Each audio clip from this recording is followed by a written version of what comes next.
to address disparities in rural education and health. California Center for Rural Policy is CCRP, and Health Careers Exploration Summer Institute is HESI. I have a few disclaimers.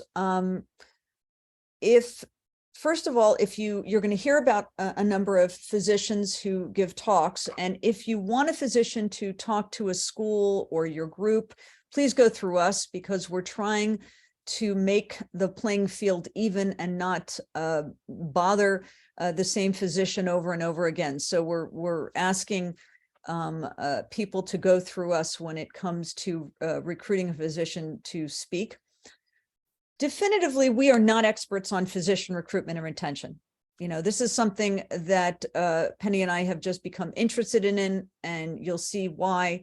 But we can't give you basically a studies of why physicians stay or do not stay, or how we can get physicians here. That we are not experts in this. And while we're giving this talk, if you're aware of any healthcare workforce development projects, meaning getting physicians back to this area, please let us know. And I'm not even talking about physicians, any healthcare, nurse practitioners, physicians assistants, pharmacists, etc. We want to work together as a community, and we don't want to duplicate our efforts. So just to give you an idea, first of all, before I even go on, I just want you to know how I got into this. When I retired, I was asked by the local high schools to give talks on my path to medicine, because they had grants on trying to get students to come or be interested in medicine. And from there, I began working with Penny, who, by the way, has been working on this for 40 years. But then she and I started working on it together. We connected with Dr. Zhang, and as you'll see, it has become really, it has burgeoned into basically an octopus with many arms. But that's how all this kind of started, at least for me. So why is there a dearth of doctors in Humboldt and Del Norte counties? Well, there's many reasons, but I'm going to give you a few of them. Many physicians come, they pay off their student loans at federally qualified health centers like Open Door Clinic or United Indian Health, and then they leave. We have an aging physician population. That is, we know that. We have statistics on how many doctors here are above the age of 50 and who will be retiring. And it's difficult to attract younger physicians who just come out of medical school because their debt is very high, and we don't have the salaries here to help students pay off some of that debt, or physicians pay off some of that debt. We know that physicians leave to get closer to family, either aging parents or to their kids who did not return. And again, these are also things that I've heard throughout the years, because I've tried to sit down with physicians who are leaving and finding out why they're leaving. No question, it's difficult traveling to our area, in and out of our area. There's few choices of flights, driving distances are long, and that has frustrated many physicians who decide they want to move to a bigger city so they can take one direct flight to kids or parents. Independent practices cannot afford to bring doctors on and pay competitive wages, as you guys might have seen throughout these last few years. Most of the physicians now work under an umbrella organization, whether it be Mad River or Providence St. Joe's or Open Door, because, and this is what happened to Eureka Family Practice, for which I was connected for 20 odd years, we could not afford to bring on a physician and give them a salary so that they can then go on to pay their loans. And that is something I want you guys to remember. It's just not that they don't want to come here. It's, you have to be able to afford to live here. And as we know, our housing is also very expensive. Living in California is expensive.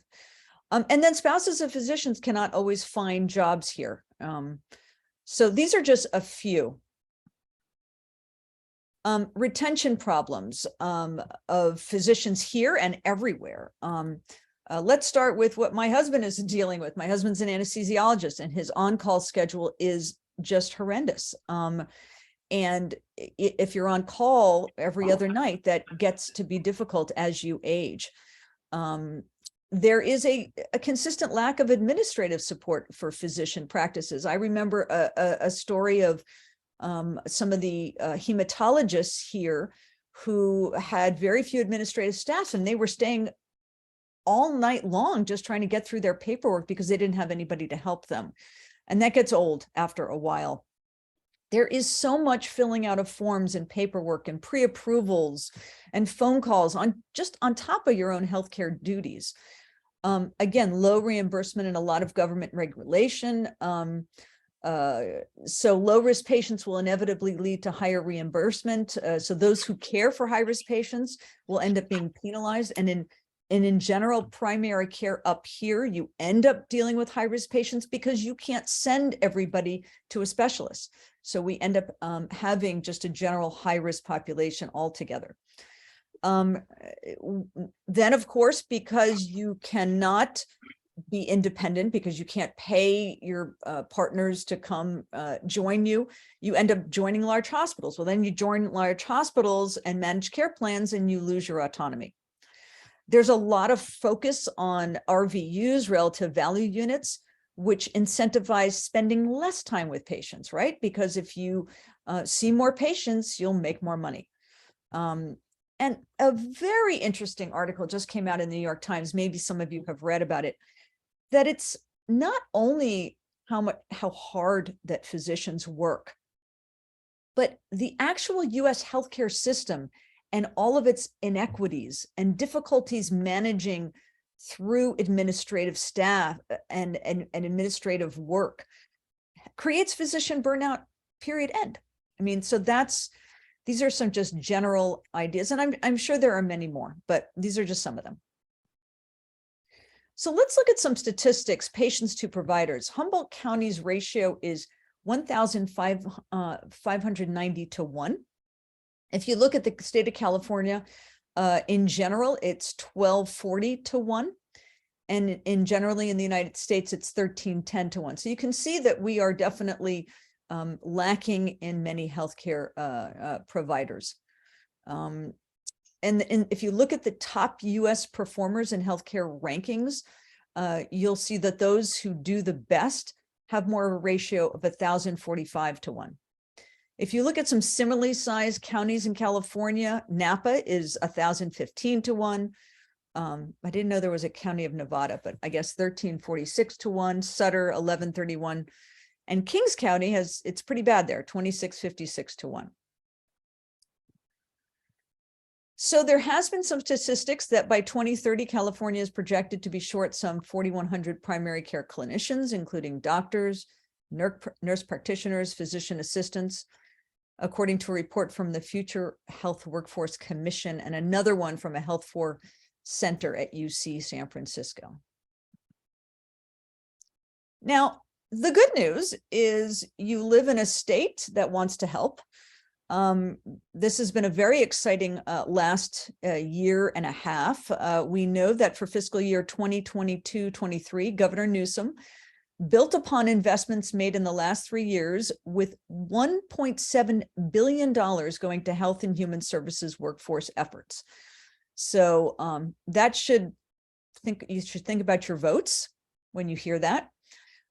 California distributes $108.6 million to create a regional education to career pipeline, which is what we're involved in and which I'm going to explain to you how it's working in Humboldt.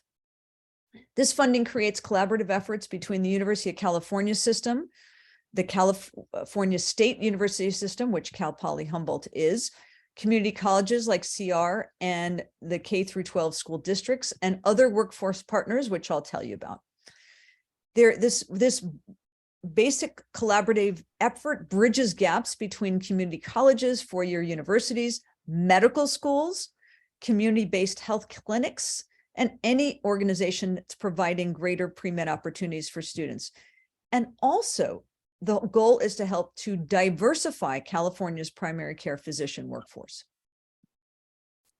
So this is just a little chart that shows you where this $108.6 million is going.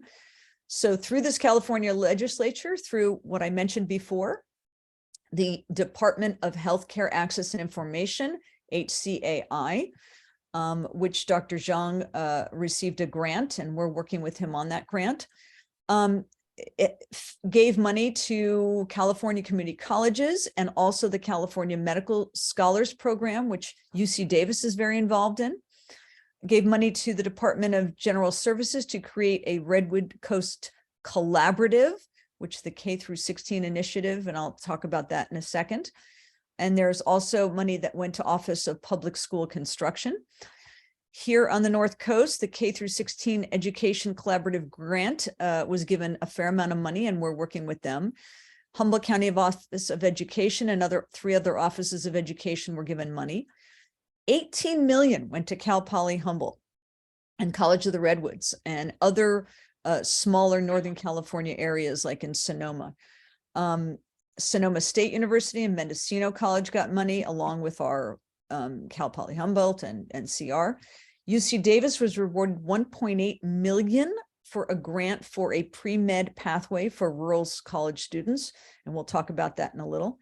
And also money was given to a group called Project Attain, which is helping working age adults who maybe want to change what they're doing to receive degrees in the medical field in different areas.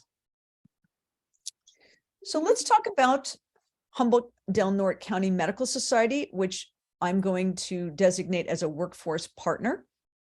We were founded in 1886. We represent physicians of the North Coast, both Humboldt and Del Norte, and we are a component of the California Medical Society, California Medical Association. We certainly promote the science and art of medicine. We care for and promote the well-being of patients. We foster protections of public health, so we are very much connected to our local public health department.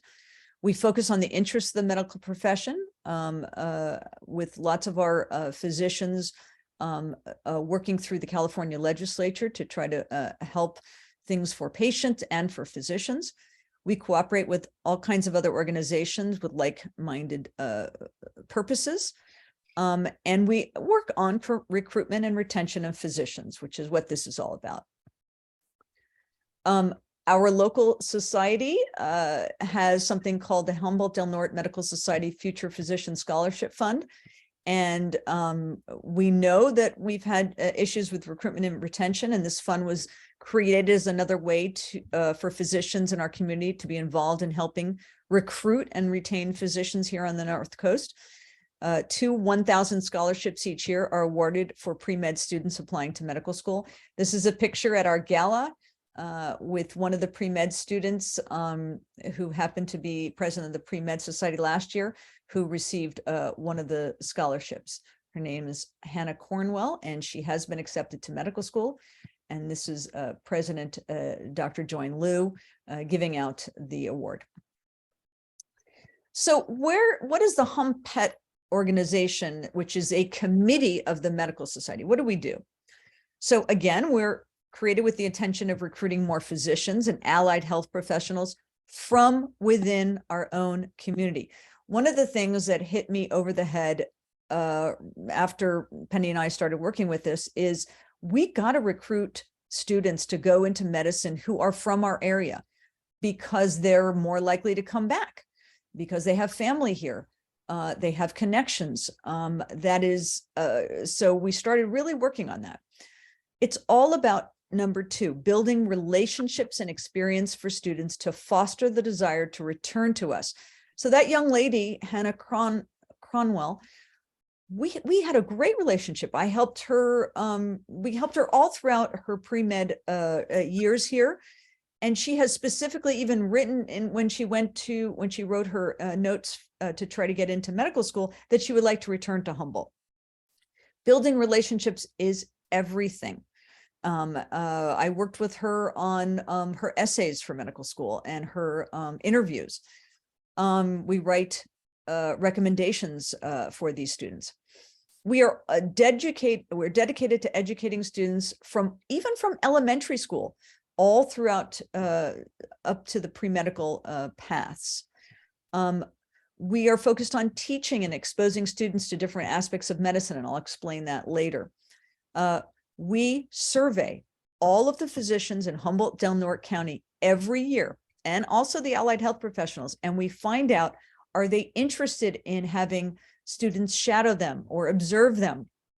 Are they interested in giving lectures to students? Are they interested in doing forums that talk about their path to their career?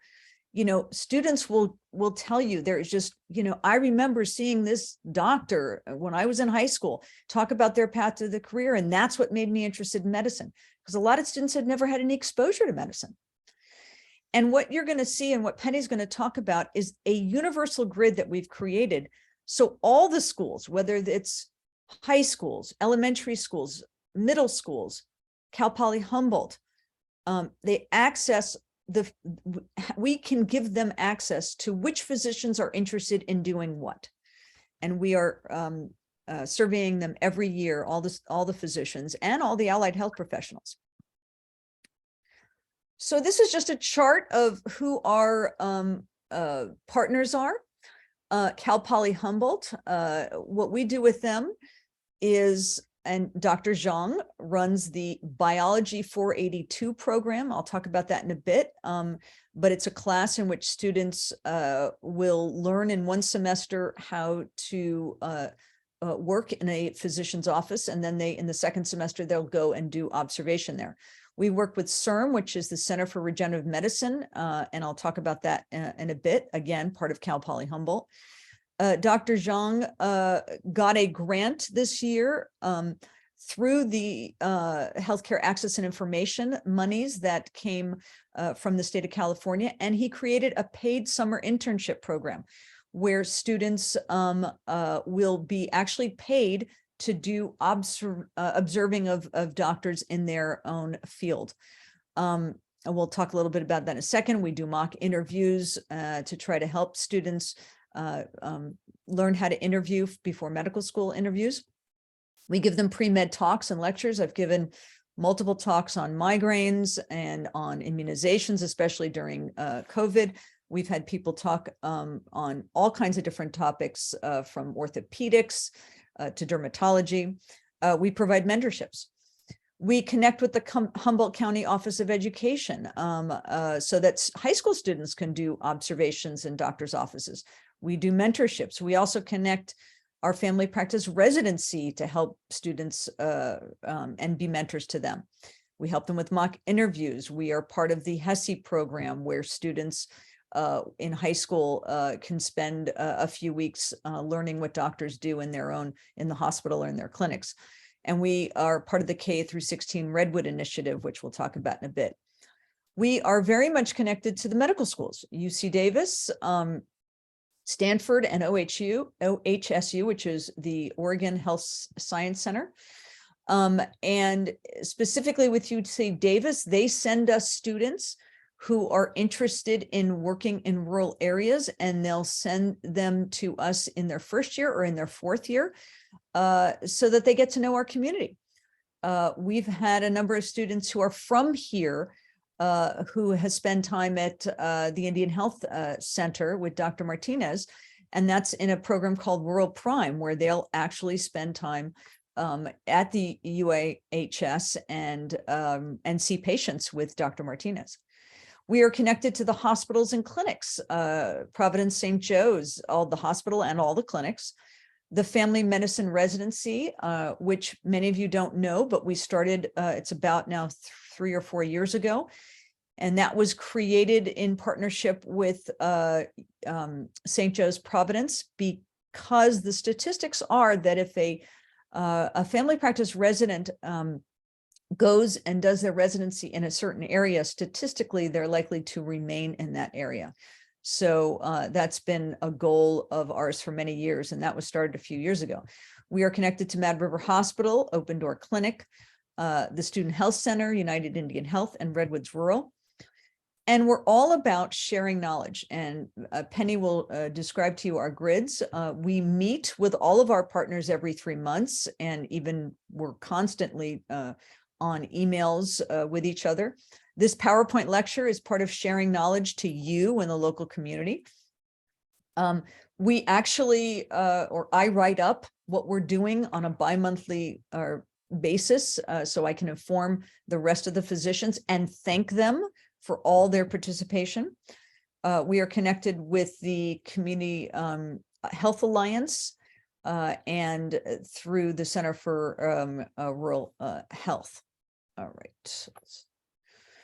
And this is just another chart showing you how we're all connected. As you can see here, we overlap all of this. And, you know, we have now been connecting the high schools to Cal Poly Humboldt and CR and et cetera, et cetera. We're all connected. The grids are really the core of our work. Like I mentioned, we survey physicians and other allied health professionals annually to identify who are interested in both speaking to students about their careers or giving a lecture, having students shadow them or observe them in their own work, helping students doing mock interviews, mentoring students, participating in career fairs. We have about 3 or 4 career fairs in the next few weeks where we are going to let students know both at CR and at McKinleyville High and Eureka High, let them know that we're out there and that there is a career in medicine out there if people are interested in. Let's see here. We create grids we have literally a separate grid for Cal Poly Humboldt at pre-med, the Humboldt high schools and Del Norte high schools and all the colleges, so that we can connect these establishments to have students observe doctors. We provide access to the list to only a very few people. We don't want to overburden doctors, and so we really want to run this list very carefully. We identify all the liaisons for the students to connect with HUMPET and to all the doctors' offices. And we do track recordings of lectures and forums that have already been completed. So let's start talking about what we do with each individual partners. As I mentioned, we work with Cal Poly Humboldt specifically through their pre-med society and with Dr. Zhang. We prepare lectures for them on different topics. They have every week during the semesters, they have another topic and somebody comes and gives talks. For instance, they had one on orthopedics. They had an anesthesiologist the other day from St. Joe's come and talk about their work. We provide mentoring. We have these forums where we'll have not only to Cal Poly, but to all the high schools, where we'll have a physician, a nurse practitioner, a pharmacist, a physical therapist. And so we can expose them to different aspects of medicine. We help write letters of recommendation. We help with interview prep. It's just an example of a pre-med club advertisement. We talk a lot to the leadership and we say, hey, come to our Grand Rounds lectures, which occur every Thursday. We connect them to our monthly calendar and we have the students write a little column for what they're doing in our North Coast Physician monthly newsletter. We want the leadership of Cal Poly Humboldt pre-med to quote unquote man tables at career fairs. We try to get them gift cards, so that tries to get more students to come to their pre-med clubs. And one of the bigger things we've done in the last few years is we help them create a pre-med student handbook, which is huge. A student who just comes into Cal Poly has interest in medicine, but has no idea the steps to get through these classes and to take pre-med exams. What do they do? How do they do it? And so we've helped them create, it really was mostly through the leadership that created that, but we had a lot of physicians working on this handbook as well. We provide access to the pre-med club of our resource and membership directory so that they know what doctors are out there, because doctors do come and go. And we give them a list of the doctors that are coming and going, because unfortunately that's what happens up here. Some people stay, but some people leave. We connect the students to healthcare laws. It's very important for them to know, and some of them are even writing papers about healthcare laws and what regulations the California Medical Association is associated with. We mail the monthly newsletter to the pre-meds, and we encourage all of our pre-med leadership to participate in our annual membership gala, and they did this year. We had a number of pre-meds come to our gala, and a lot of the students got to meet the physicians. We have recently, in the last year or two, connected with Cal Poly Humboldt Center of Regenerative Medicine. So what is that? So the CIRM is a group that offers funding for training of Cal Poly Humboldt students in stem cell biology and regenerative medicine. And what these students do, and it's fascinating, I think they have usually about 10 students per year. They are connected. They spend, usually the year after they graduate, they spend time at Stanford, UC Davis, UCLA, all the different colleges in California, and they study stem cells in every subject. And then they come back and they tell our community through outreach and educations what they are studying. And then what we do is we then connect each one of these students to a time with a physician, observing physicians in whatever interested type of medicine they happen to be interested in. We connect them to these physicians, and they shadow them. We have been awarded some grant funding through CIRM to help us with all the stuff that we are doing, and we greatly appreciate CIRM for that. One of the things that CIRM is focused on is the inequities of patients' access to stem cell therapies. And so we connect our CIRM connects our students to our local health equities committee, which we have in at the Medical Society. And we give them articles and Zoom recordings regarding health disadvantages. This is the Biology 482 class that we've now collaborated with Dr. Zhang. It's a supervised internship class. This course, Biology 482, that Dr. Zhang runs, allows Cal Poly pre-med students to earn course credit by observation in clinical settings. Students attend, for one semester, they'll attend workshops provided by the Pre-Medical Society and the Center for Community-Based Learning and the Career Advising Center and local physicians, and they study how to act in a physician's office and what they need to know. Things like HIPAA is very important for them to understand. It is expected that these students establish then a clinical observation shadowing relationship within the first semester. And HUMPET grids help students find physicians who are interested in having them. And so what Dr. Zhang does is he meets with all these students and finds out what they're interested in. And then these students write to the doctors, which is also a really sort of a maturation process for them to learn how to access these physicians and connect with them. And then and then if we can't find a physician who's willing to work, we'll personally call them and see other physicians who might be interested in having them. The clinical shadowing is a minimum of 45 hours on site. And it must be at either hospitals or clinics. And each one of these students should be part of the pre-med club. This is an advertisement of this Biology 482 class. And you can see here, it started a few years ago with a trial run. And now this year we're up to 6 students, and then there's 10 students for the paid summer internship. Last fall we had 11, spring 12. And you have to realize that every time we expose any one of these students, that is a potential student who might go on to practice medicine and then get interested in maybe returning to Humboldt County. Dr. Zhang worked on a grant, and we worked on it with him, this paid summer internship grant. Like I mentioned, the state of California has quite a bit of money this last few years And so they awarded this grant. And so it allows students to gain rural clinical experience. And the way in which we worked with this grant and the way it was prioritized is that both Cal Poly Humboldt and College of the Redwood students with minority or disadvantaged status, they were prioritized.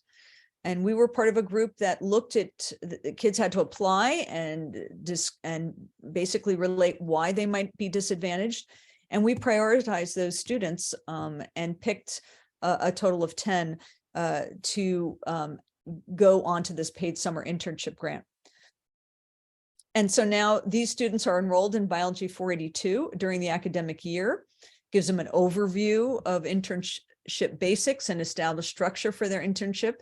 And then they will spend 10 weeks in the summer, full-time rotations at these rural clinical sites and establish relationship with these professionals.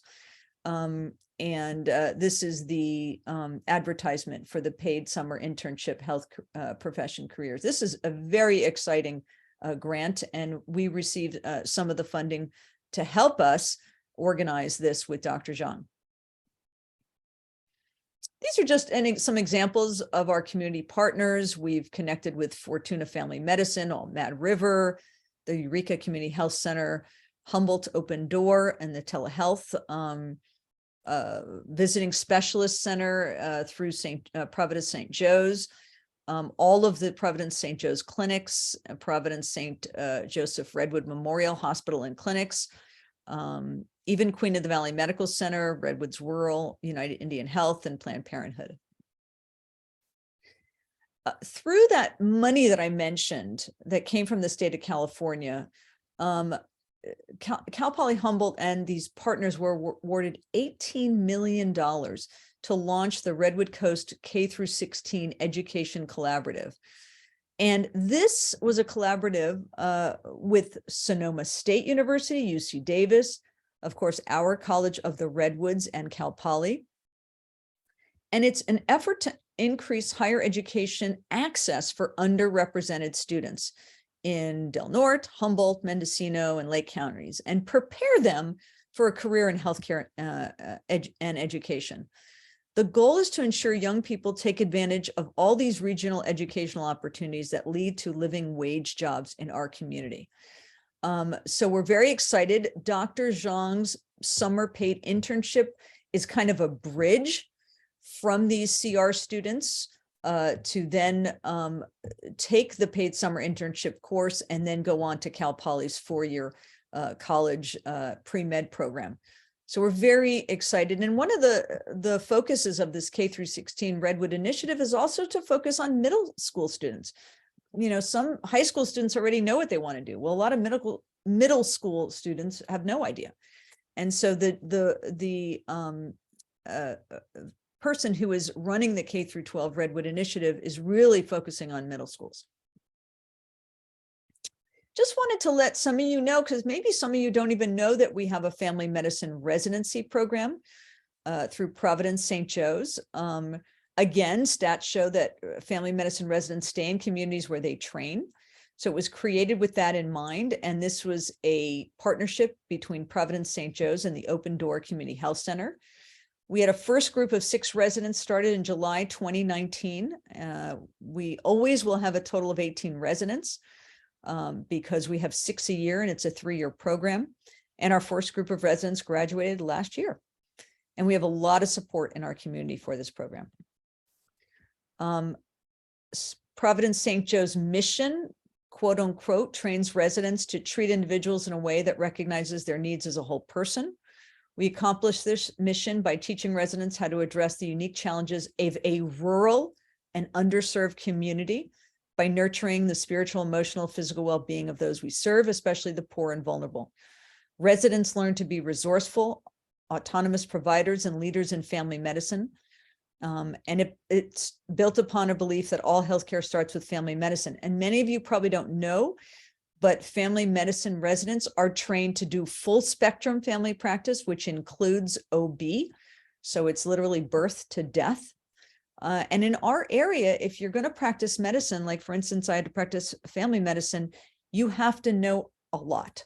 because you can't just, punt something to a specialist, because we don't have all the specialists in our area. So you really do have to know a lot of medicine. Our director is Mei Hong. She's the program family practice residency director. And so the goals of the residency is to provide full spectrum, high quality care to patients, and really to be trained in what it's like to be in a rural area, and in an underserved area. So they focus on that, and they give residents experience caring for a wide variety and diverse patient population of all kinds of health problems and all kinds of demographics. So let's talk about now our medical school connections. So UC Davis and OHSU, the Oregon Health Science Center, they created a collaborative called Compadre, which is California-Oregon Medical Partnership to Address Disparities in Rural Education and Health. So both California and Oregon realized, we need to get more doctors to our rural areas.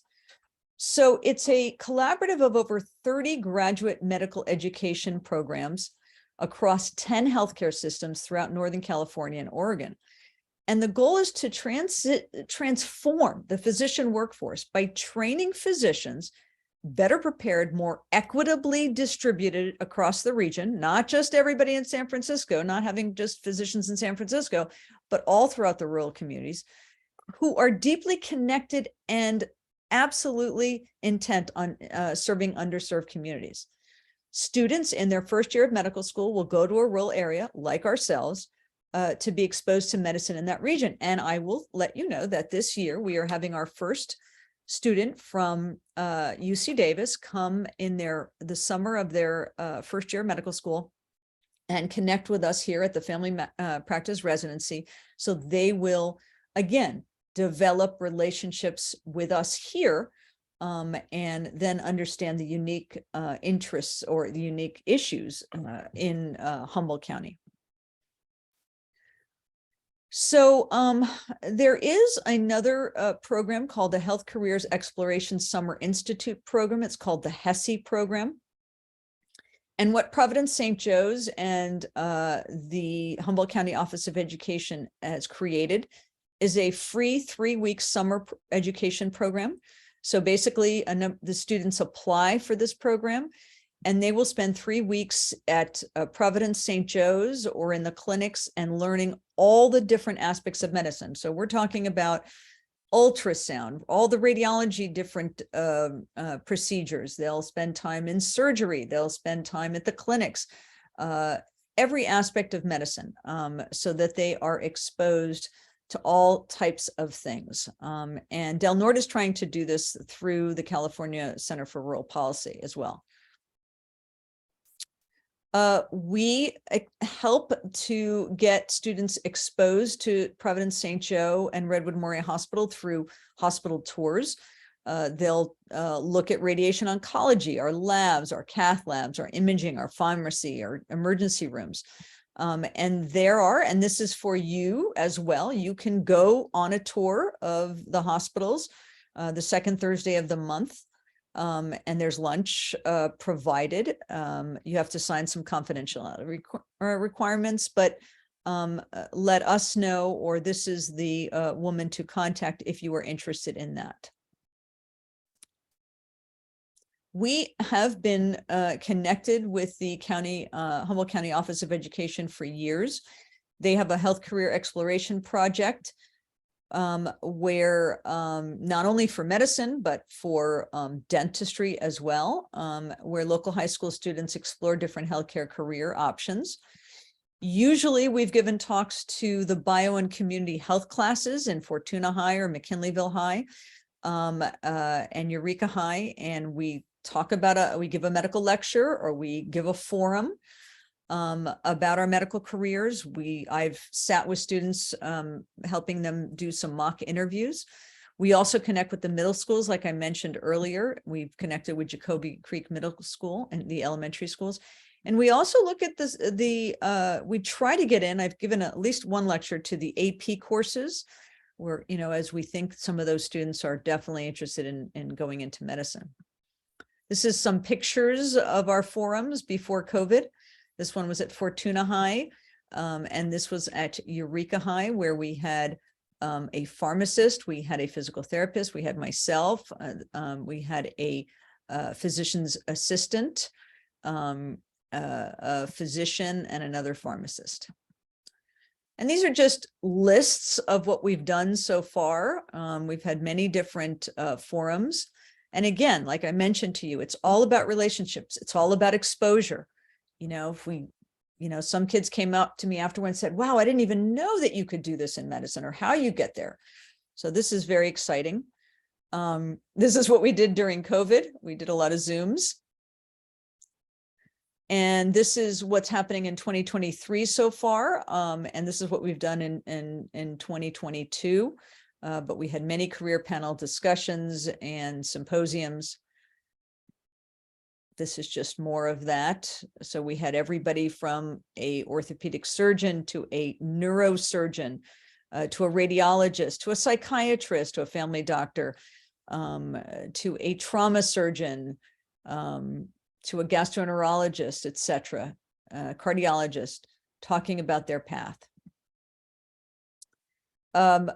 Project Lead the Way really focuses on middle and elementary school alliances. One of our colleagues, Dr. Maddie Ramos, is really interested in having students get exposed to medicine during the middle school years. We've reached out and made some of those connections.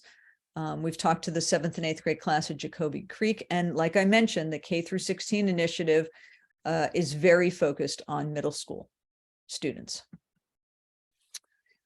We connect with the California Center for Rural Policy. It's a research center at Cal Poly Humboldt. And it conducts research to inform policy, build community, and promote the health and well-being of rural people in their environments. They have helped us with the annual survey of allied health professionals, nurse practitioners, PAs, other nursing programs, and surveying them and finding out what their interest is in having students shadow them or observe them or have them be mentors. I know that the California Center for Rural Health Policy is working very hard with Del Norte. And in fact, I'm excited to say that Del Norte High now has a pre-med club, which we're trying to get physicians from Del Norte to come talk to that club, but that's starting to happen as well. So we, along with the Center for Rural Policy, does track physicians coming and going. Both of us need data for the renewals of our health manpower shortage designation. We are designated as a health manpower shortage area. We certainly share information from the California Medical Association of all the legislative, legal, and regulatory and economic arenas. We meet with the Community Health Alliance 4 times a year. It's a network of healthcare providers, consumers of healthcare, employers of healthcare, and community-based leaders on the North Coast. The goal of the Community Health Alliance is to bring the community together to improve the quality and cost and effectiveness of healthcare to all the residents of Humboldt and Del Norte County. This particular year, their focus is on behavioral health. We also connect with the Partnership Health Plan of California, which is mostly partnership is the Medi-Cal administrative body of Medi-Cal in our area. The provider recruitment program of partnership was created as a pilot in 2014 with approved funding for our 14 county service area. And to date, more than 8.2 million has been approved to hire primary care providers. So they state that, in quotes, in 6 years, the program has supported 404 offers of acceptance. Of that, 188 were primary care physicians and 216 were advanced practice clinicians, with program incentives at a rate of nearly 6 offers accepted per month. Again, to enhance partner organization and recruitment efforts to meet the needs of California, especially rural areas. This is just a slide showing they've given 50,000 signing bonuses for physician candidates, 25,000 signing bonuses for nurses, $5,000 for moving allowances, 500 site visit match, etc. Some of the work we still have to do is we really want to reach out to the doctors in Del Norte. It's been a little more difficult, but it's happening. And now with the pre-med club at Del Norte High, we hope that continues. We've been reaching out to Southern Humboldt for the same. We are looking to collaborate with other organizations, so please let us know if you know of any other organization doing workforce development. One of the biggest things we're doing is building a housing list for new physicians and for medical students and residents rotating here. We want to have, if there's any rooms in people's homes, if you guys have any room in your homes to have medical students and residents rotate here, please let us know. And now I'm going to stop sharing and give the screen to Penny because she's going to show you the grids, which really is the focus of our work. Thank you. Hello, hello everyone. Let me share my screen if I can. Did you give me access, Dr. Connor? I stopped sharing. Share. How do I? You do have, you should be able to share. Oh, I'm not, okay, let me go down to, let's see. Share screen. I got it. Different drop down showed up. So can you see my screen? Mm-hmm. Yes. So I'm going to try not to go too fast on this, but I know that we're getting short on time, and I wanted to show you our octopus, that we have so many grids that have been developing that just seem to snowball and grow even more tentacles. But a lot of this we're making available to the schools and the faculty and our contacts that we're working with so that everybody doesn't have to reinvent the wheel. So our grid directory, we have an extensive, and this one I'll show you a little bit more of, but tracking things like who are the main contacts, what are the schools in Humboldt and Del Norte County, who are the AP teachers and the science teachers, and what's their contact information, who are the counselors, who's interested in doing shadowing, observation, and rotation. We have a Zoom library that we make available for the teachers to share with the students. We're building opportunities or grids on possible tours for students within health-related clinics or hospitals or organizations such as the blood bank, or and of course looking if anybody has any suggestions on other things that would be of value to include, please let us know. Physician recruitment links, we've got strong connections with our physician recruiters locally and share our housing lists and a lot of other resources so that we can all work together and strengthen our efforts. Again, the surveys are on our grids so that they can help us with getting those out there, especially the allied health professionals and the other healthcare professionals in the area, that we want to build grids as well so that the teachers have access to those grids when they're looking to find whether it's a medical assistant or a student interested in doing medical reception or coding and billing, other health-related career paths. The different courses in the community, medical assistant placements. We have connection with the medical assistant training program at College of the Redwoods. We have extensive student tracking grids where we're tracking local students that are interested in medical careers, so that we can keep tabs on them as they're going through their education path. And I will, when I share the other grid with you, there are several local physicians and students that are in career paths that we are making connections with to make sure that they know that there are opportunities available back at home, and we encourage them to come back.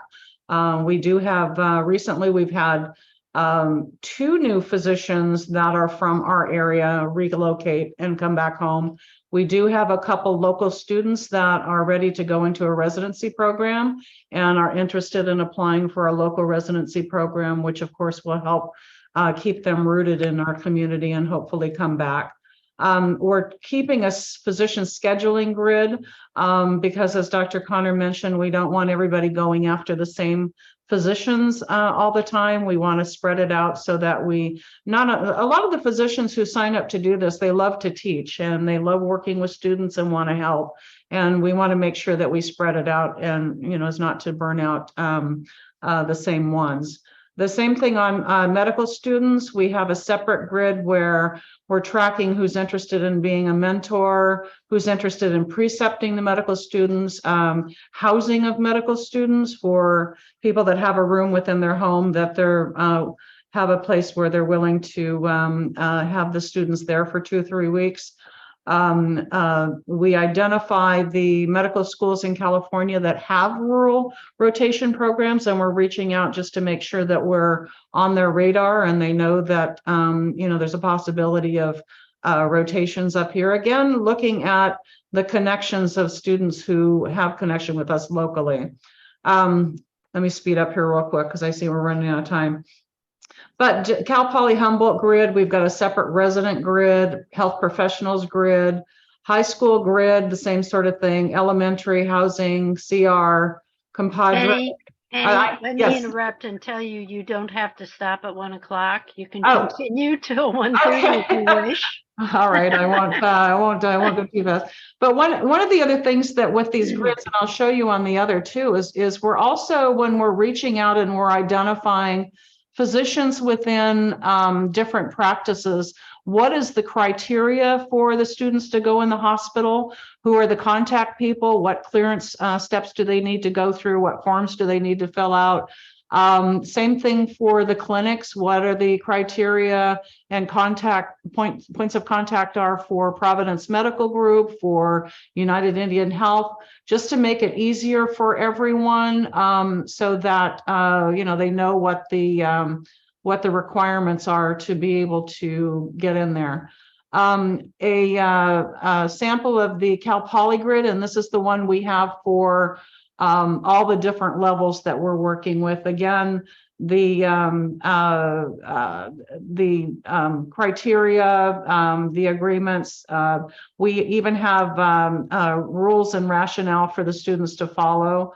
Most of our grids are populated with a lot of physicians under each of these categories. And we do have quite a few. I can show you more of a snapshot. I was kind of worried initially about putting contact information out there too widely, but each of these grids have several tabs, like who are the physicians willing to talk? Are they interested in working with the biology 482? The syllabus information here, if you want, for those that want to know what the specifics are, information and links to information on the CERM program, which, by the way, CERM has a fabulous website that goes back and will give information about current students that are doing stem cell research, where they're doing it at, what the focus is on the research that they're doing. And they actually have the website built where you can go back and see when they started several years ago and the different paths they've taken. Unfortunately, I went through all there and none of those students came back to practice, but hopefully they will eventually. Our list of who's interested in mentoring with students at this level, who's interested in doing mock interviews, what are the pre-med resources, and then we also started something where we're surveying the pre-med students to find out, are you interested in working with the younger kids?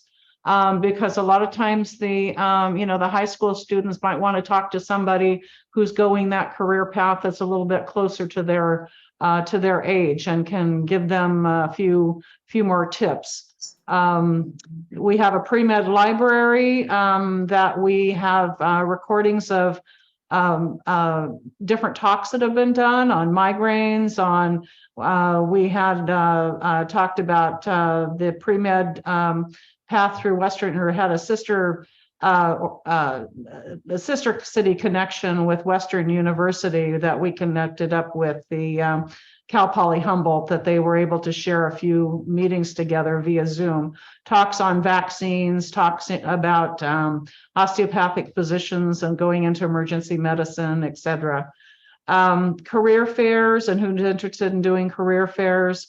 The way these grids are also put together is that if it's something that we're trying not to duplicate information. So for instance, on the coordination of career fairs, we'll have in a more extensive calendar of career fairs listed on the contacts grid that everybody we connect with has access to the contacts grid.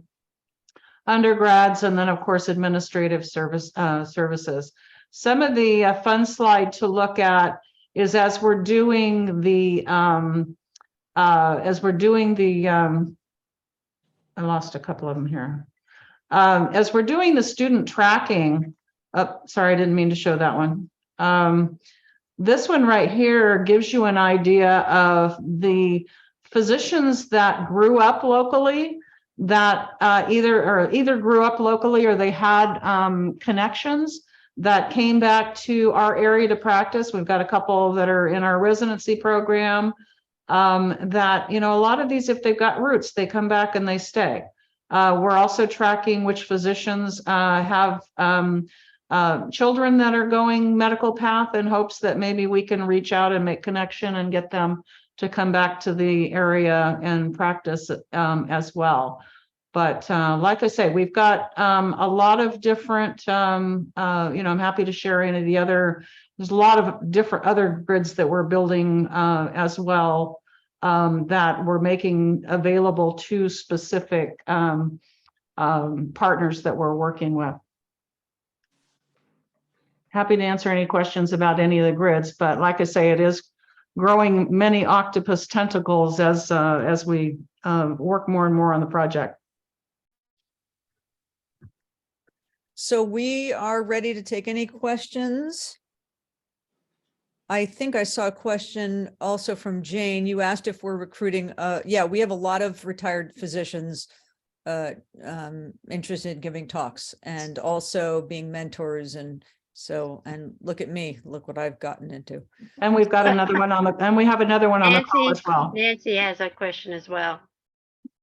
Hi, I Nancy. was just, hi, I was just wondering, of the first class of family practice doctors through residency, how many stayed in the area? Just out of I put that one in the chat earlier.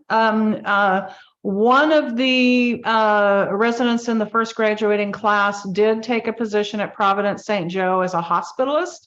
That physician had roots.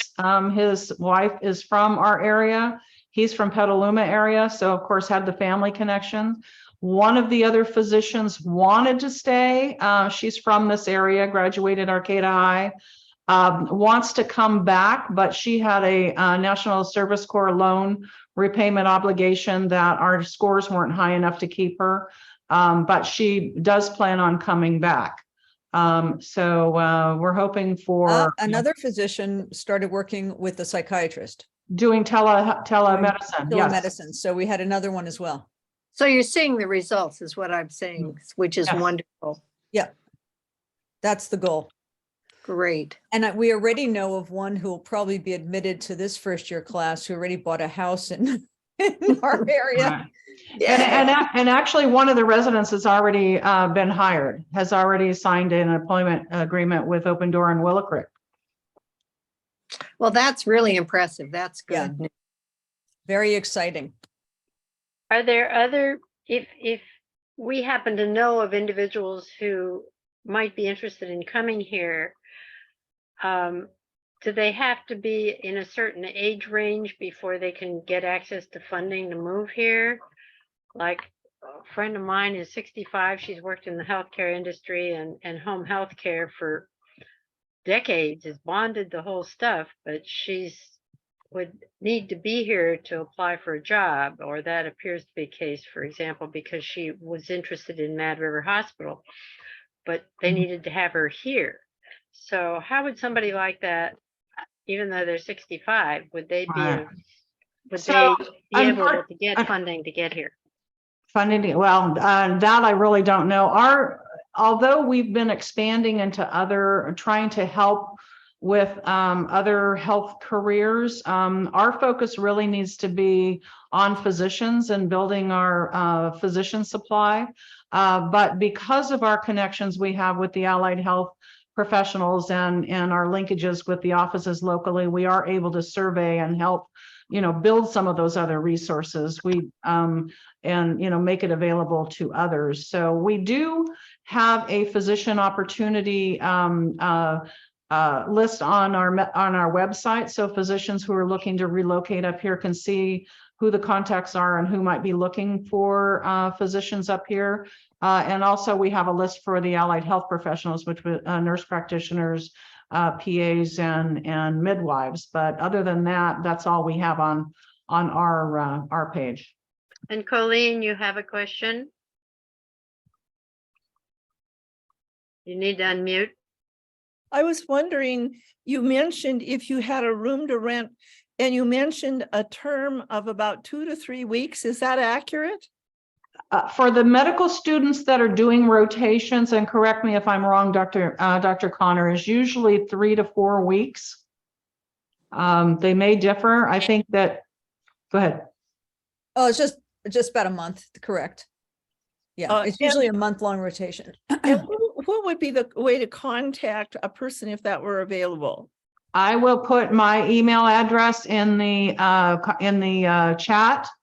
And then also I'll send you what they're looking for. They're looking for homes, obviously, that have a quiet room and a desk to study and a little bit of room in the refrigerator for food. But we can send you some guidelines for that also. That would be helpful. Thank you. I hope that answers Kay Escarda's question as well. Julie Fulkerson. I mostly had a comment because I think it's so hard for most of us to figure out how to help. And the only thing I could think of is that years ago, I got this great doctor at Open Door. And she was new here with kids and a husband that just showed up. And so I put together a list of everything that I could think of that her kids and they could do while they're here about the, the wild rivers and all that sort of thing. Yep. Just to let somebody know who's new here that there's really great things and it's going to be hard to find them all at first. Right. And then a few years later, what happened at Open Door is they started bringing in more and more new doctors in training. And they asked patients who would be willing to give up their doctor to be a part of whoever shows up. And so I did that. And I just want to say it's worked out really well for me. I mean, it probably helps that I'm pretty healthy, but I see a different doctor every time. They're not here for very long. I hope many of them will stay, but it's hard to know. And so they're from all over the world. They're fascinating. And I figure they all just got out of medical school. They're probably up on everything. So it was a good trade-off. I love my doctor, but I was willing to give her up so that she could oversee interns. Julie, if you still have some of that information, I'd love to get a hold of it because we do try and encourage our, back when we used to have a medical auxiliary, one of the things that the auxiliary did was they were our welcome wagon to new physicians relocating in the area and would help them make connection in the community and identify some of that stuff. We do have some links on our website that we make available, and then we try and connect new physicians up with other physicians who might have young kids that they can be in certain areas so that they can help them make those connections. But certainly, for anybody that has built lists or has information that we could share, it's always welcomed.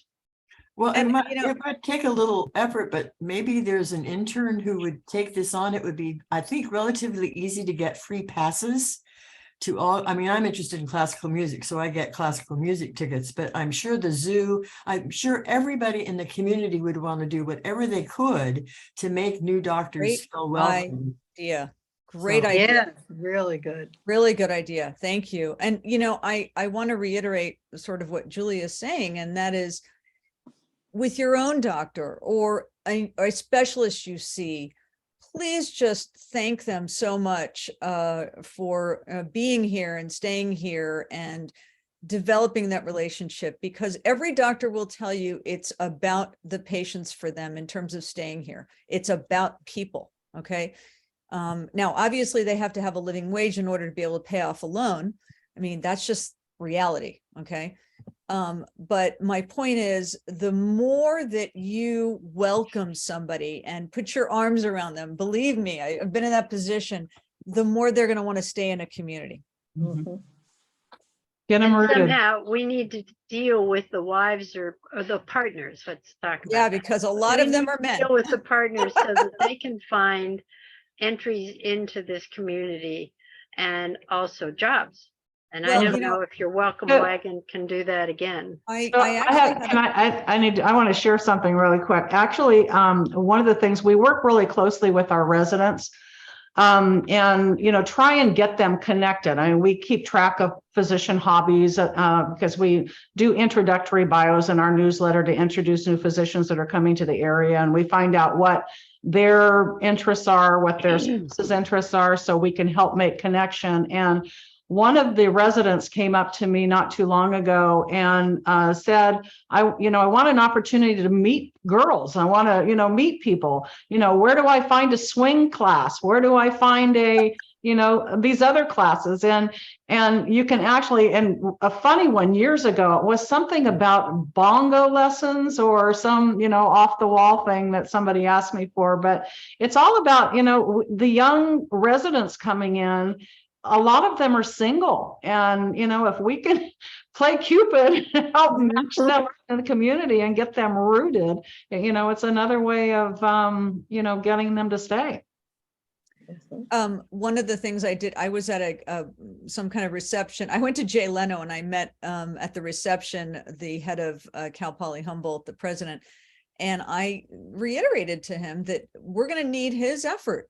Because if we have a partner who is a professor, and that professor is partnered to a physician, we need their help.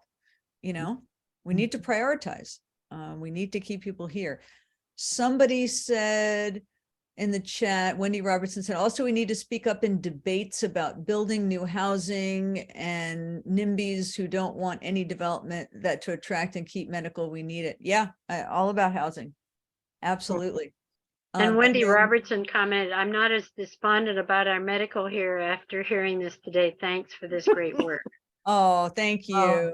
We hope. We hope. And then and K.S. Scarda wrote something, efforts for student loan forgiveness. Yeah, that's, I know that, I don't know what Providence St. Joe's is doing. I know that they had a lot of connections to help students or help physicians who, signed on with them for a certain amount of years to do loan forgiveness. Certainly the federal government does that as well. That's why a lot of medical professionals go to Open Door or United Indian Health, because they get loan forgiveness. But yeah, and honestly, I've heard that the Arcleys are interested in doing that as well. Dr. Connor, you share a little bit of information about Savannah. Oh yeah, this is great. So we have this lovely young woman who went to Arcata High, who I think she was a medical assistant at one point at the Open Door. And then she went back to school and ended up at UC Davis and wants to come back and practice medicine here. And she's all but entering our family practice residency. And I connected her with the United Indian Health because they're building an entire new wing actually, and she lives on Blue Lake Rancheria property area. So we are really trying to connect people to different things, but that's the kind of thing. And now this woman is so amazing. She's already connected with Dr. Zhang, who you met earlier, so that she can help him study students who are exposed to medicine to see if they go back and actually practice medicine later. So, those are things that make my heart big. Yeah. Any other questions? If you need to reach out to us, you have Penny's email in the chat. If you learn about any physicians or family members of your friends or kids who are from the area, went to medical school and we don't know about them, please just send us a note. You know, we're really tracking them. And how I many, do have one question.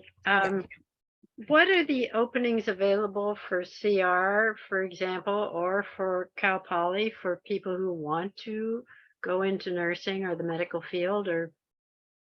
Oh, tell them, or the career training center that is planned for, go ahead, Penny. oh, no, go ahead. There is a new, out in Samoa, there's a building that has been bought and they're going to create this career training center so that students can get exposed. And we don't know the exact things that's going to happen there, but I think they'll be exposed to ultrasound, all the radiological stuff. What else, Penny? Nursing, medical assisting, phlebotomy, right, all of it. a lot of the health related careers that they can put under one roof so that they can have all of the teaching tools and equipment and everything under one roof to be able to help build on all these paths. Good, I hope they're going to put it on stilts. Good point. Good point. That's funny. You're right. Especially now. Are there any other questions? Kim Yes, Laney no? wrote, do we have Huh? connections to Margot Oliver and Joseph Mayer? Wasn't Margot a resident? Margot was a resident, yes. She's gone, right? Yeah, she actually had to go to Seattle with the National Service Corps Loan Repayment Program. You have to go to a health manpower shortage designated area that has really high scores. She needed like a score of 19 and we're like a 17. So we didn't have a score high enough. I mean, we even tried reworking numbers to see if we couldn't keep her here, but she's committed. I mean, she wants to come back home. So as soon as she's done with her, I believe it's a 4-year commitment, then she'll most likely come home. What do we need to raise our score? What's missing? Actually, when we do these scores, the Medical Society, we track all physicians in Humboldt and Del Norte County, whether they're members of our organization or not, and coming and going, moving around. But the other thing we also do is we try and keep track of their FTE, their full-time equivalent. A lot of our physicians are over 60. Which is kind of scary. And a lot of those aren't working full time. So when you put all those numbers, you crunch all those numbers, and then, you know, you have to take into consideration things like the, you know, number of migrant farm workers, our homeless, our, you know, our Medi-Cal low income, our, you know, a lot of different factors that get crunched together and then submitted an application form to the Office of Health Planning and Development. And they're the ones that then compile all that information and send it to the feds. And, you know, that's how they they then calculate what our numbers are going to be. In addition to the county-wide ones, and we actually, for Humboldt and Del Norte County, have what they call a geographic HIPSA, Health Manpower Shortage Designation, which in addition to the having the score to help with recruitment and retention for primary care physicians, which is what the focus is, it also is recognized under a geographic and gives an additional bonus repayment to all of our specialist physicians that fall under our zip code area. So it helps with retention of our specialists in addition to the primary cares, which of course the primary care are also specialists, but that's the way they divide it up. And then all of the clinics also have to have an individual score. So, you know, physicians looking at our area, you know, if they go to just a specific clinic, and they can be tied that direction. But you'd think that with no offices being able to accept new patients, that, you know, our scores would, you know, absolutely be high enough, but unfortunately they're not. Yeah, that's very unfortunate. I just had one other question. I have heard concerns about problems, obviously, at hospitals due to homeless populations and the increased medical needs.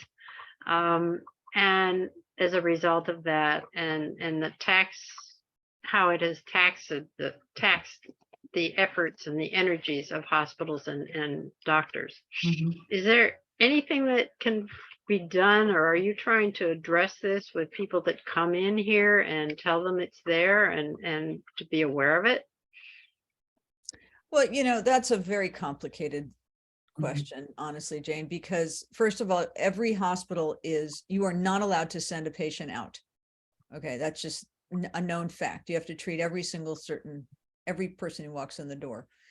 So I'm not really sure your question of whether are you saying we let doctors know that we have a high homeless population? I'm not really sure. Well, I'm just wondering to what extent it causes issues for people who come as residents and then are not happy because they're having to deal with it. Well, honestly, if you look at physicians and nurses in the emergency department, it's not the homeless that they're worried about. It's violent patients who are angry. I mean, honestly, angry about having to wear a mask or angry about something else. It has nothing to do with homelessness. In fact, probably they're the most docile and just get sick with, pretty bad infectious diseases, etc.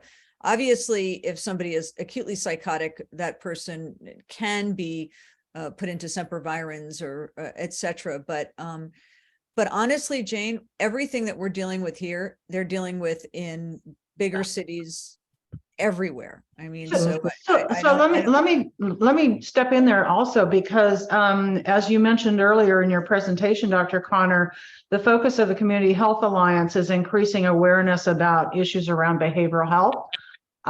Yes. There are several behavioral health groups that are meeting and trying to deal with homeless and the crisis in our emergency room and that sort of thing. And the Medical Society has had a committee that has turned into a coalition that has been trying to bring to the table the hospitals, the clinics, the physicians, the behavioral mental health, the ambulance. I mean, anybody that would be dealing with the law enforcement, so that everybody can understand the capacity and the various different roles of each agency and what they're capable of doing, what they can't do, what's their number of bed, what are the rules that they have to deal with, trying to identify problems such as law enforcement arresting somebody and then taking them to the emergency room and just dropping them off for the staff to deal with. So there are groups that are meeting to try and work through some of those issues and building contacts, so that if you have it, they actually brought back a mobile response team with County Mental Health, so that County Mental Health can send a trained worker to the emergency room to assess the patient on site and determine whether or not where's the best place for that person to go. And there is talk about building a transition center locally, so law enforcement can take them to this transition center rather than automatically to the emergency room, so that they can assess that patient and just determine where best they should go.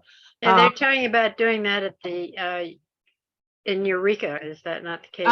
My understanding was that there was some property, and don't quote me on this, but there was some property next door to Mad River Hospital that they were thinking about. Oh, okay. That would be I think there was a media conference that was held with Senator McGuire, where they were talking about coming up with some funding to build that in Arcata.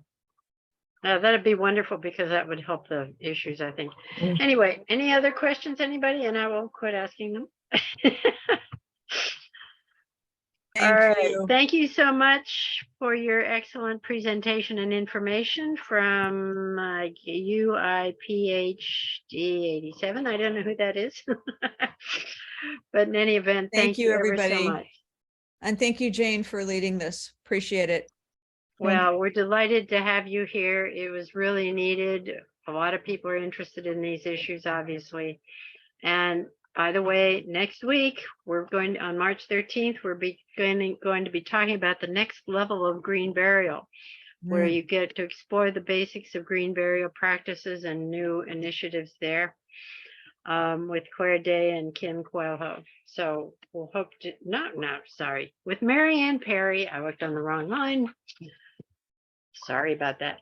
Have a great day. Thank you guys for doing Thank you. this. Caroline. Thanks everyone for and- being here. Yeah.